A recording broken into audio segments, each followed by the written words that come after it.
बिस्मिल्लाहिर्रहमानिर्रहीम फ्रेंड्स, कैसे हैं आप सब। Welcome back to my YouTube channel बना की दुनिया में खुशामदीद। तो आज मैं आपके साथ शेयर करने जा रही हूँ ढाबा स्टाइल जो माश दाल उसकी रेसिपी की मैंने ऑयल ले लिया, कुछ साबुत मिर्च डाल दिया, थोड़ा सा कराएंगे।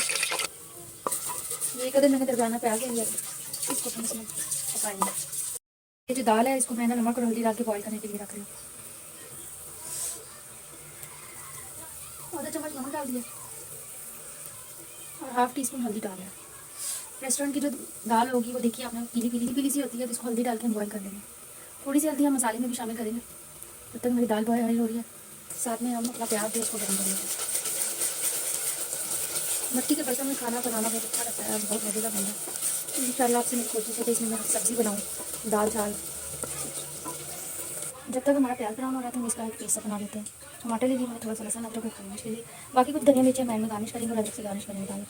ये प्याज है हमारा थोड़ा सा ब्राउन हो गया, नरम हो गया, मैंने थोड़ा पानी डाला है और इसमें मैं बना दूँगी 1 चम्मच साबुत खड़ा मसाला, पूरा लौंग का डाल। इसको थोड़ा ऑयल में फ्राई करके हमारा प्याज भी भून जाएगा अच्छे से। इधर जो है दाल भी बनना शुरू हो गई है, इसको बॉईल कर लेंगे तकरीबन 80% इसको बॉईल करेंगे।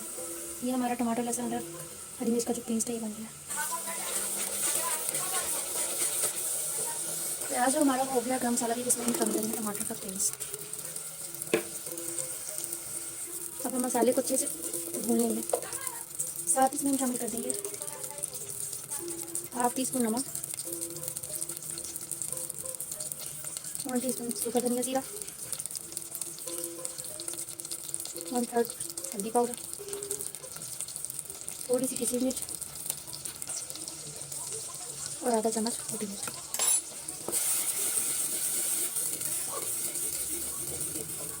मसाले को अच्छी तरह से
खुशी देखो।